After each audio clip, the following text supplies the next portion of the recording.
میں رہتے ہوئے امن پسند کارروائیاں جو ہیں ان کو ترجیح دیں. اور یہ جو جنگجوانہ طریقہ کار ہے نا،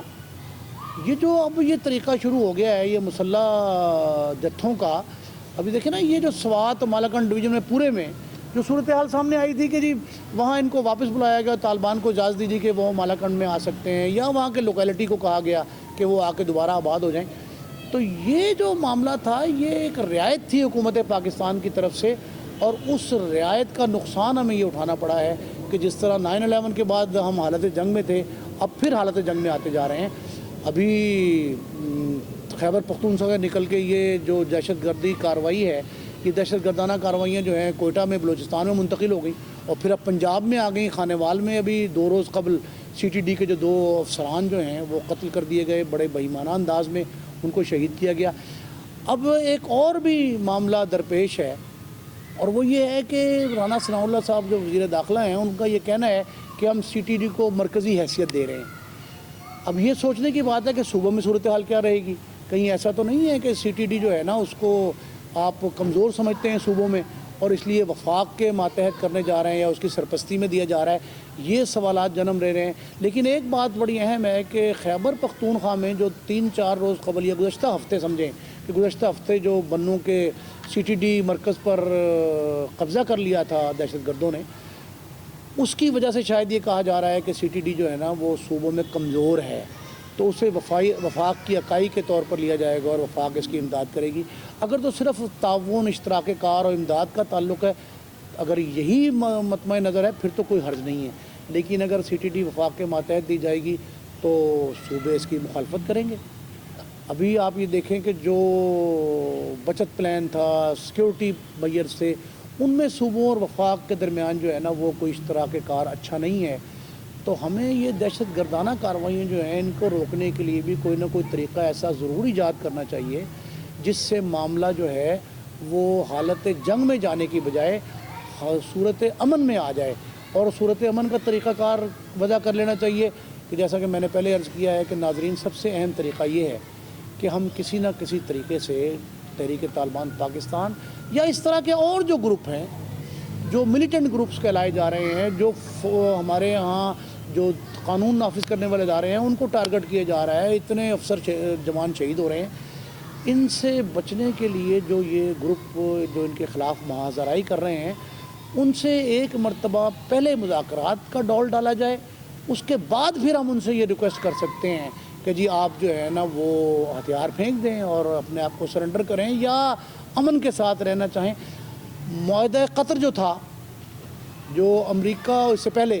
امریکہ اور افغانستان سے نیٹو فورسز نکالنے کا معاملہ تھا، پھر مولانا سمیع الحق صاحب مرحوم جو ہیں ان کی سربراہی میں، پھر جسٹس تقی عثمانی صاحب کی سربراہی میں جو کمیٹیاں بنی تھیں، ان کے کیا نتائج نکلے، انہوں نے کیا طے کیا تھا، وہ معاملات کس حد تک کامیاب رہے،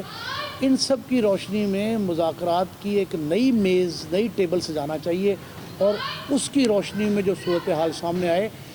پھر ہم ان گروپوں کے بارے میں حتمی رائے قائم کریں. دیکھیں، یہ جو کہا گیا ہے کہ جی زیرو ٹالرنس بالکل ہونی چاہیے، حکومتی ریٹ قائم ہونی چاہیے، حکومت کی ریٹ نہیں ہوگی تو پھر ملک امن کا گہوارہ نہیں رہے گا،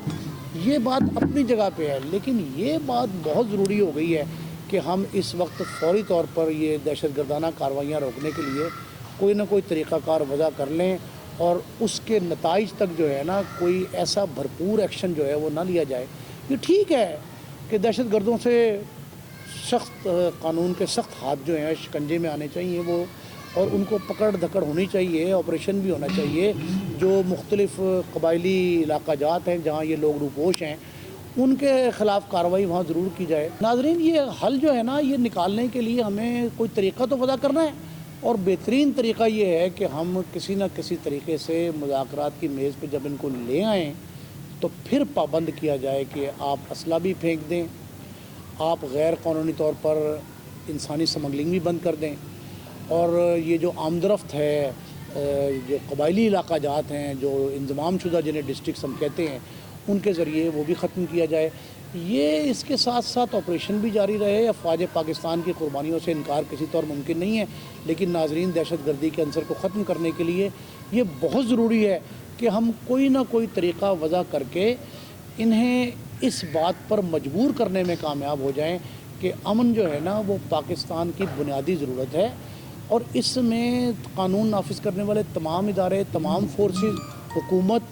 اور باقی تمام معاملات جو ہیں وہ یکجان ہیں۔ ایک اور بڑا اہم پوائنٹ، ایک تجویز یہ ہے، وہ یہ ہے کہ ہم جو بااثر شخصیات ہیں وہ بے تحاشا ہمارے پاس پاکستان میں موجود ہیں، جن کے طالبان سے مراسم ہیں، جو سرحد پار افغان طالبان ہیں، ان کے مذہبی شخصیات ہیں ہماری بڑی بڑی، ہم نے جس طرح 2 دن پہلے میں نے نام آپ کو بتائے ہیں، اس طرح کے لوگ ہمارے پاس موجود ہیں۔ انہیں ہم کیوں استعمال نہیں کرتے؟ انہیں ہم اپنے ساتھ لے کے آئیں اور ان کو سمجھایا جائے کہ جی یہ جا کے ہمارے طرف سے مذاکرات کریں اور حکومت پاکستان کا موقف سے ان کو آگاہ کریں کہ ہم سب امن چاہتے ہیں،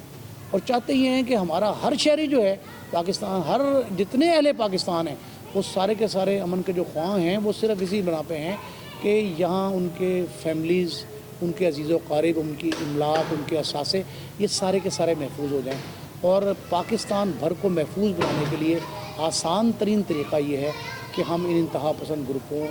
کو اگر ختم نہیں کر سکتے تو انہیں کسی نہ کسی قانون اور ضابطے کے شکنجے میں لے آئیں، اس سے معاملات حل ہو جائیں گے۔